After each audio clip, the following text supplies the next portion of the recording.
Welcome to another edition of Brownsville Matters. I'm Dr. W.F. Strong. I have in the studio today Eugene Fernandez, who is going to share with us his incredible knowledge of history in the Valley, along with other things.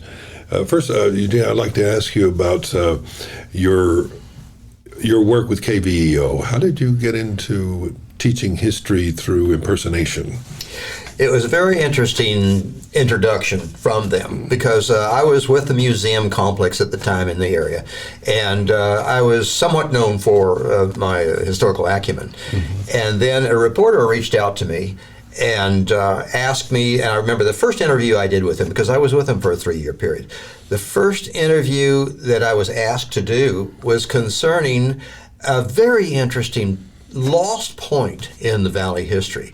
And it was a black colony that was here predating Texas independence. Mm-hmm. And I knew some of the details about that. And so he interviewed me and we went on air with it. It was, I guess, for Black History Month, I think it was. And then it was about a couple of months later, I had another little spike because they had something that was historically oriented, and they asked me to come on. And then the big break came. One of the reporters, new upon the staff, came up to me and she said, we're thinking about doing a series, and if you can make some cameo appearances from time to time, I think that your input would be good. I said, fine. Well, that cameo appearance, I did I guess probably about 3 sessions. And then they say, is there any more material?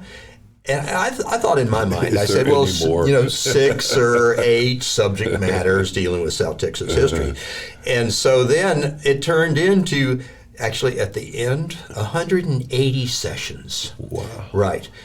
Because we know and we love this valley, and the subject matter is just ad infinitum.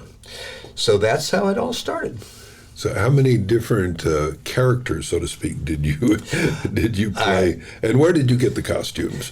From my closet. From your closet. Yeah. Right. See, because I lived in New Orleans. I went to Mardi Gras many times, and so that's that part of it. Yeah. All right. Now, going back to when I made the leap into the costumes, let me explain that for the listeners.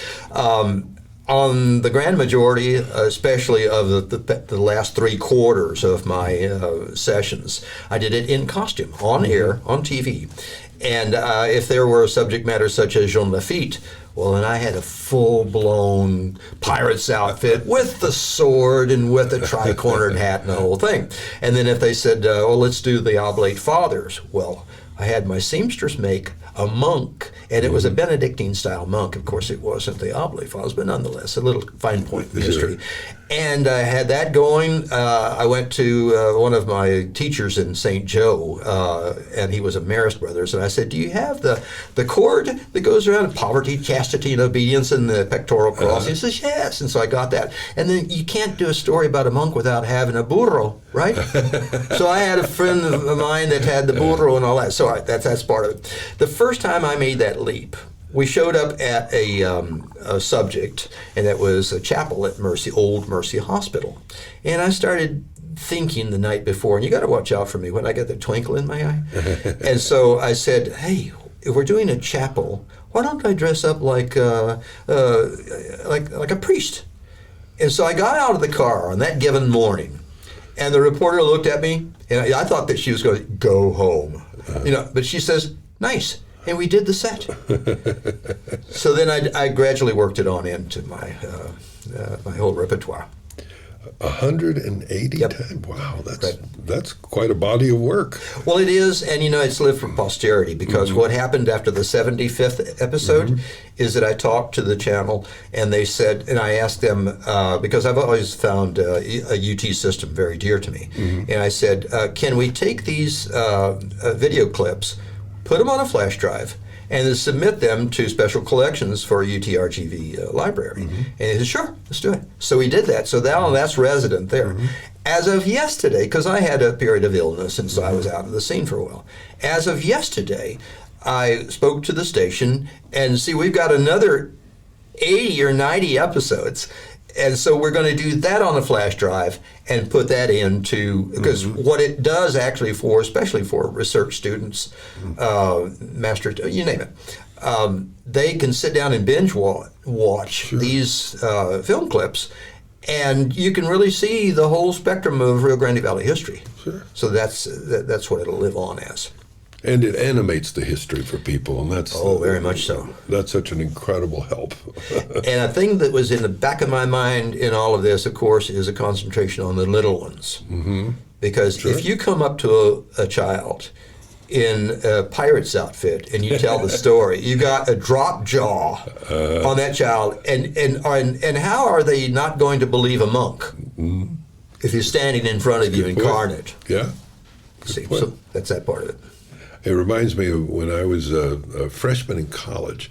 I remember I had a class in physics, and the professor came in dressed as Galileo. Oh my! And he lectured about the universe according to what was known about the universe in the time of Galileo. And, after all these years, I still remember it because it was impactful. It was incredibly impactful, right. And that's what your work does. Exactly. Well, this goes a little further back than that, because when I was 5 years old, God bless, my father gave me a Christmas gift, and what it was a full-blown suit of armor that he made himself out of sheets of aluminum with the ostrich plume and the lance and the whole thing. So I got on an early stage. And then when I moved to New Orleans, Mardi Gras, and so when I came back to this part of the country in the early Wait a minute. But why did you move to New Orleans in the first place? To go to college. Okay. Yeah. You went to Tulane? I went to LSUNO. LSUNO at the time. Now it's University of New Orleans. Right. And are you still a big LSU fan? Oh my, yes. Yeah. Well, the thing is that southern Louisiana can get under your skin. And I lived there for the better part of 20 years, and I've got webbed feet to prove it. You want to see? Yeah, sure. Okay, here. But all right. And when I came back from New Orleans in the early 80s, I did a particular period whereby I worked for a fledgling newspaper. It was a tabloid called The Armadillo. I don't know if you remember that. Alan Hollander, and they gave restaurant reviews and musical reviews and all that. You can I do remember it. See the format. It's a wonderful project. Well, I carried this little spike of the dressing up with me, and I saw a notice, an account that I was a director of advertising. I saw an account that was coming into town, Long John Silver's, right? You're ahead of me, aren't you? Okay, so I said, I bet you I can, and I also found out that the regional manager was coming into town. So I said, I'll dress up as Jean Lafitte, and Long John Silver, he's a pirate, and I'll go into that outfit, and I did. And I had a advertising placement contract on the end of my sword, and I walked through the door, and this fellow was there at the counter, and he hid behind this girl who was a cashier. And it was a little too much for them. Here's a psycho. We better keep. Yeah, right. And then so I lost that contract. But no. But I still had a good memory. Well, what about since you seem to have a flair for the dramatic? Have you done stage acting? Yes, in very early. I think I was like 17. The Camille Playhouse. God bless it. And Camille Leitner was a friend of mine, one of the dearest ladies on the planet. Then when I was about 17, I don't know how I found out about it. They were auditioning for Reynard the Fox. It was an Aesop tale, and so I got the part as Reynard. And so I went through that. It was living theater. I went through that and very very much enjoyed it. And one of the classic scenes that was a photo shot for the Brownsville Herald that was here was all the cast that was around me, and they were not in costume, but it was like a promo that went out in the paper about this play that was coming up, and the subject matter of the shot was they were going to hang me. So they had me in a noose because that's part of the play. Sure. And so they had Gene Fernandez in a noose there, and then they were all staging and all that. So that's the first time in my life that I was almost hung. The first time. Yeah. And well, tell me about Camille Leitner, though. Oh, yes. I'm curious as a person who I wasn't around in those days, but clearly she was a force in the community. She was an angel, a total angel, a dear, sweet person. If you can think in your lifetime who you've encountered that are like just so sweet and genuine, that was her. And I met her, our families knew each other, but I met her when I was probably in like the 4th grade. I was at Los Ebanos, which is now Sharp Elementary. And I was asked to join, I kind of like, we joined forces in that I was in the stamp club. And she was the sponsor for the stamp club at the time. And so that's how I met her. But isn't she from a wealthy family? Yes, it was Sams, Earl K. Sams. Okay. And he was chairman of the board for the J.C. Penney Corporation. Yeah. And he settled in Brownsville here. And he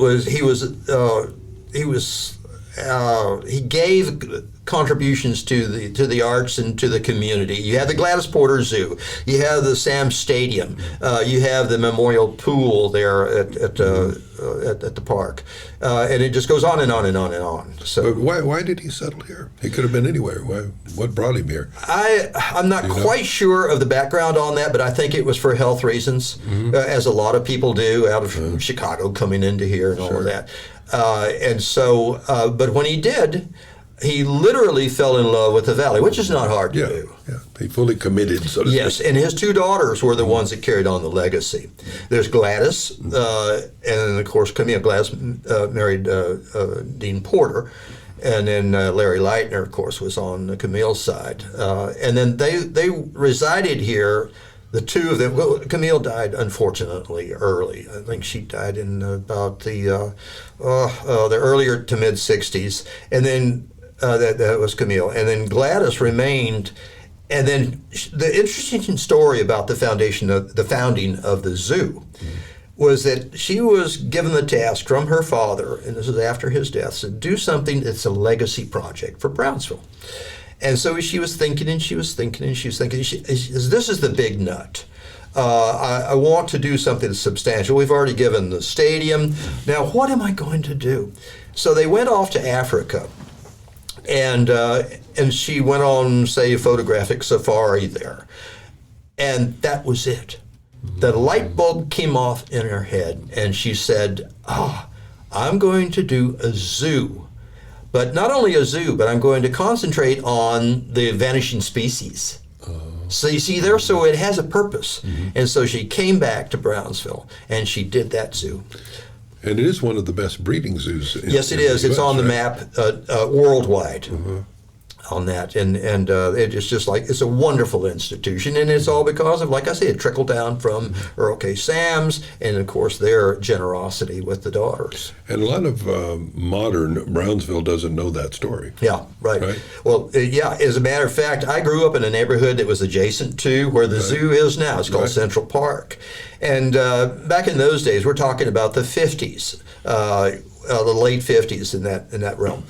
It was a whole different society, you know that. We would go out and we didn't have the contained type of lifestyle that we do nowadays. We'd go out through the neighborhood and wander and all that. Yeah. That zone that the zoo was built on was a heart of darkness, to be honest with you.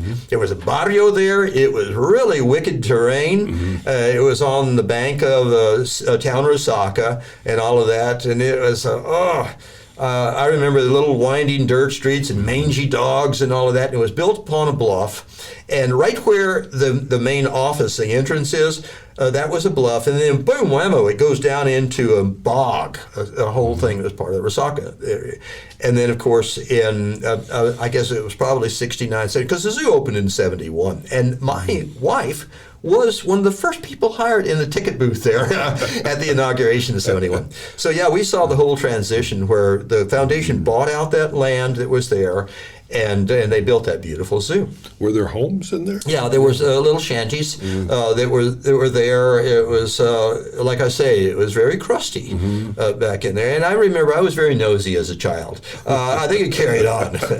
But I remember wandering through, and we would hear a musical, people had their radios back in those days, and we would hear this music blaring from Central Park from our subdivision there. And it was XEO or XEW, one of those. And it was Radio Gallito. Somebody can research that down. And they had this call sign, and we'd hear this blaring.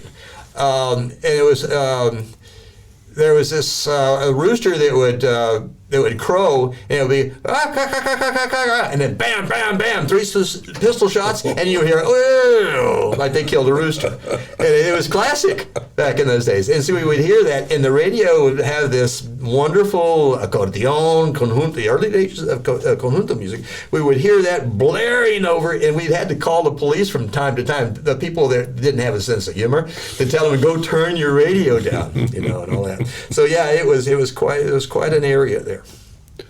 And then after you did your work on TV, you got a call from Texas Country Reporter. Yes, right. They found out about my series.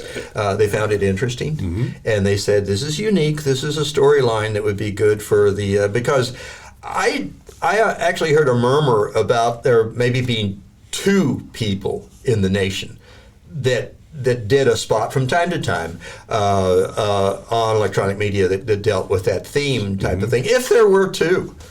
But they certainly latched onto it, and they're wonderful people too. The filming that we did at my residence, my heavens, we took like 4 hours to do it. And the business. They take 4 hours and then they distill it down to 4 or 5 minutes. 4 or 5 minutes. But it was a wonderful experience. But they're on cable nationwide. Yes, they focus on Texas. RFD network. And so you got a lot of exposure. I did indeed. You heard from people all over. I actually heard from friends of mine in Austin, in New Orleans, and all of that. So it was wonderful exposure. And think about it. What I wanted there was not the spotlight on Gene Fernandez. Right. No, I wanted it on the theme of the oral tradition, the telling of history, and they did a wonderful job at that. What is the story in the Valley, the historical story that you feel people should really know about? People who have lived here all their lives and are kind of ignorant of history through choice almost. Just don't care about history. I care about now and future. But that's very true. But what about the past of the big stories? Jackass Flats? Yeah, okay. I don't want to plug a commercial point in this program here, but you brought up a wonderful subject, and that is the demise of the oral tradition. And my book that I published in 2020, it's carried worldwide on Amazon, is called Jackass Flats. And what it is a collection of little vignettes of history that were what you'd call the oral tradition, the ones that you would have the tales. And this is how I gleaned it. When I was a small child, I lived in a wonderful family that really, we were here before there was a river. We helped dig the river. You believe that, don't you? Sure. Yeah, good. Okay, so therefore there were a lot of tales. Our family rubbed elbows with the people that were here that actually built the valley and were very instrumental in the development of our culture in a beautiful way. Okay, so I would hear these stories on back porches in a summer night or out by a campfire on Boca Chica Beach, and you'd have the old timers in the family going on about this tale and all of that. So that book is a collection of the stories that were prevalent in those days. They range anything from things I heard in a bar to things that I heard in a death wish or whatever. But the sad part about this is, you are right. Society has seemingly moved on. And one of the reasons that I wrote this book was that people said, Gene, that's a great story. You better write it down before you die. And I don't know if they had a premonition, that I was going to die or whatever. But so I finally was up to here with it. And I said, I better write this down. And so I wrote my first installment on them. Well, you and I are kindred spirits because, that's what I do. I collect stories for the very reason that if you and I don't preserve them, then who's going to? Right, and it'll get you shivering in your boots because we are a vanishing breed. Right now, I'm working on the first audible book that has ever been recorded of J. Frank Dobie's work. Oh, goodness. I mean, it's strange that J. Frank Dobie was a great oralist, you know. He was a folklorist, and he collected stories from here and all over in Spanish and English. And but strangely, none of his books have ever been put on Audible. That is beautiful that you're doing that. So the story of the Southwest. Mm-hmm. Yes. Right. And you know, he was essentially from South Texas himself and grew up in the ranch land. So he, like you, collected these great stories. So, what is your favorite story in Jackass Flats? Well, let's just start with that name, Jackass Flats. A lot of us here may or may not have heard of Jackass Flats. And if you have heard of it, you say, what in the world is that all about? Well, I'm not going to say you're going to have to buy the book in order to do this, because I really want to give this out as a tidbit. It's a wonderful story. Where does the name Jackass Flats come from? What does it refer to? Okay, it's a very interesting story, and it's very, very seldom, known by even the old-timers that are here. But here's the way it goes. The physical limits of the geographical realm of Jackass Flats extends from about the mouth of the river on a coastal plain to, say, Los Fresnos, and up into about Bayview and a little further north than that. But it is, like I say, a coastal plain. All right, let's go back into the what you call the post-conquest period of our geographical history. All of the trading vessels that were coming in and going out, mainly by the Spanish because this was their realm. They had livestock on these vessels, and a hurricane would break loose, and then the livestock were more capable of swimming to shore than the people were. Sure. And so over the centuries, and literally we're going from the 15th century on into the colonization period, which was about 1850. There was all of this traffic, and all of the animals that escaped, that's one part, and we're coming from, say, the east, congregated, and they developed, and they procreated to develop a herd. Then you had the colonial period of expansion from, you say, early Spain, the New Spain, coming from south to north with their herds. Sure. So then the two merged over these centuries and caused a vast herd of jackasses, burros, donkeys, longhorn cattle, all kinds of other cattle that were out here. And actually, in the early days of colonization, there were written accounts that they said there are just like literally 1 million or more of these beasts out there. And so when we began to form the great ranches here, we took advantage of that, and we settled with these herds and whatever. All right. Now, I remember a tale when my father told me, because my father was a great storyteller. I'm nothing by comparison to him. He could tell a story about a rock and it'll make you cry. All right. So he said, Gene, I remember when I was a young boy, and we're talking about he was born in 24, so therefore, up to the 30s in the Depression period. Then we go out to Del Mar Beach. Del Mar Beach was a predecessor, I guess, to what we call Boca Chica now. They really didn't frequent pod rallying because there was no access to it. They did the Fronton, which was Point Isabel. All right. So they would go out on that old highway to Del Mar Beach, and we'd have to stop the car. And you can imagine an old long touring car back in those days. They have to stop the car for a giant herd of burros and horses. And I said, what? He says, yeah, they were so immense, we had to stop the car and wait for them to get by, and then we'd carry it on with our, going to the beach. And I said, well, that's amazing. They're not there now. He says, well, there's a good reason. He says, I said, what happened to him? The lions got him. Now, isn't that a heck of a comeback? And he's talking to a young boy, and that really thrilled my imagination. And I said, the lions? Where'd the lions come from? He says, well, all right, there was a fella in this part of the country from the 20s into the 30s, and actually all the way up to the 50s, and his name was Snake King, Abraham Lieberman. All right, now he had an animal compound that was over off of Palm Boulevard, talk about Brownsville now, Old Alice Road, where Minimax Supermarket and Palm Village Shopping Center is now. And he had an animal importing business there. And he brought in lions and tigers, and then he had a reptile business and all of that. And it was quite something. And so he had a population of lions. And to feed those, if you've ever had a lion, I don't imagine that you have, it'll run you broke to try to feed one of those on a daily basis. So he thought, well, look at all of these beasts out there. I'll just pay, 2 bits a unit, and people will bring me all the meat that I needed. So you see, all of a great portion of that was siphoned off by the lions. And then, of course, also Fort Brown, mind you, needed mules and all of that went with it there, so that was another portion of it. And then when the Barbar came in, you had the isolation of ranch lands. Well, then, so hence it happened that there are no more jackasses out there. So that's the story of Jackass Flats. Now, let me just tag on to this, to a story that I think you'll love. The lions. In the hurricane of 1933, the compound broke loose. And so you have all of these beasts roaming through Brownsville.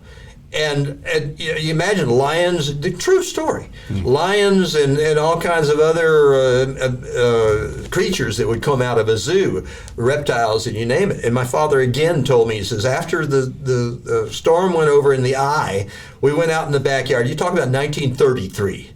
He says, we saw this thing. We came running into the house, and mother, there's a monster out in the backyard. And some grandmother grabbed a frying pan, I guess, a butcher knife, and ran on out in the backyard. And sure enough, there was a China ball tree that had fallen over, and there was this great cave of dirt underneath. And they looked on it, and there was a Gila monster underneath there in that cave. And so that's that. And then furthermore, my father says, yep, and the only death by lion ever recorded in South Texas was at the same time. I said, what the heck did the lion, who did the lion get? He says, well, there was this old man who was a veteran of World War I, because you're going back into that time, shell-shocked, and he went over the hill and the whole thing in France, and he comes back, and he survived the Kaiser. He comes back to Brownsville. And he's sitting there in the hurricane, and the shutters are rattling and everything, and all of a sudden the eye came upon, and everything's calm. He opened the shutters, and there's a full-maned African lion looking at him, and he fell over and he died of a heart attack. Oh my goodness. And that's in this book? Yes. Yeah. Yes, right. Have you done this for Audible? No, I have not. You should do it for Audible. Yes, I'm going to do a Kindle on it, if that's what you're talking about. No, Kindle's. Okay. Kindle is the written version that's on. Right, exactly. But Audible is the oral version. Right, I have not. You do what you just did. You tell the stories. You read it. Yes. It's like a fireside chat. And about 20% of books sold now are Audible. Let's do it. So you should do it. I will. Okay, now I'm going to do a sequel on this because, like I say, I'm regaining my health after a brief illness. And so I hope to have another published edition coming out in the spring of this year. Now that's called Jackass Flats. For all of those years that I did the KVEO segments, I ended each segment with, and the rest is history. Like Walter Cronkite, Sure. That's the way it was. Tagline. Yeah. So my second book is going to be called And the Rest is History. That's wonderful. Yeah. That's wonderful. And so you're expecting you'll produce it or publish it next year? Actually, yes, in the spring to early summer of next year. I'm going to try as fast as I can. There are 15 chapters in this one, 15 individual stories or so. It'll be about the same number. So this is on Amazon It now. is, under Jackass Flats, Lawrence Fernandez, which is my name. Yeah, sure. And then on Amazon, just plug in that. Well, see, since you already have it on Amazon, it's real easy to claim it on Audible and then just record it and upload the files. And actually, you'll make more money off of the Audible than you will off of the royalties of this. Yes, well then that shall be done. Like I say, there's so many other projects that I've got on my bucket list to do, and so now you've just introduced another one too. My wife's going to be happy with that. Well, Gabriel here, you see, you can come in and record it right here, and then he can edit it for you. And they have certain specifications, but really you could do it in about a week. Good. What are you doing this rest of the afternoon? All right, you're on. And it's really cool because people do ask for that. If you have it on Audible, they like that. Or you can make it available on all of the Audible-like platforms, and that way there's a place called Audible Republic or something like that, where they make it available on many, many more. But for royalty purposes, you're better off just making Audible exclusive, because they have about 60% of oral book sales. Well, thank you so much for the my pleasure. I've done 4 of them, so Yeah. I've got some experience with it, and anyway, and it's fun to do. It's fun to do, and especially when it's an oral tradition, it should be an Audible. That Makes would be sense. a good thing, right? Yep. The other thing I wanted to ask you about is, where SpaceX is now, what used to be there? Nothing. Nothing, right? Yeah, for time forever. Here's the way that development of what you call Brazos Island came about. And when I say Brazos Island, that the people are going to be confused. Brazos Santiago. No. No? Okay, That's Brazos different? Santiago is the pass. Okay. And that is when you have, there's an entrance into the Laguna Madre from the Gulf, and it's a tidal flow, and it's a natural And it's pass natural, that came right. up. The first post-conquest explorers that came through here with New Spain, they found that. And you're going back to the time of Garay, and Garay was a competitor of Cortez's and all that, and Pineda. Into the 1500s. And when they came through, naturally the Spaniards wanted to find the real money makers of their new realm. So they wanted to find ports, which the Gulf is sad to say it does not have ports, especially when you go on down south. Port of Galveston, perhaps, and then you have the bay there at Corpus Christi, and then it just dwindles on until you get all the way to Veracruz. All right, so when they came through, they saw that natural pass, and they said, okay, and I think that on that given day, it was the Feast of Santiago, St. James. And so then that's how they named that, you see. And then it shows up from a very early point, and we're talking about 1519, as being named that on all of the maps. And then Americo Vespucci got into the picture about that time, so it was cast in bronze as being named that. All right, now Brazos Island was an island. Now, you see where you have the Brazos Santiago Pass there, and that's where the causeway is, and Port Isabel and all that. All right, you go down further, and when you say Boca Chica, well, people scratch their heads because there was another pass at Boca Chica, and it's no longer there because it's filled in. And so that created an island between Brazos Santiago and Boca Chica, because it was in and an out of a tidal flow, right. You see.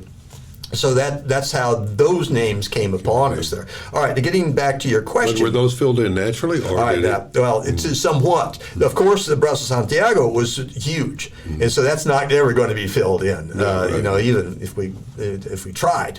But on the Boca Chica, which was the small, the largemouth was Brazos Santiago. The smallmouth was Boca Chica. That was quite a bit smaller. And there was an effort, and I remember this going back into my childhood, the 50s.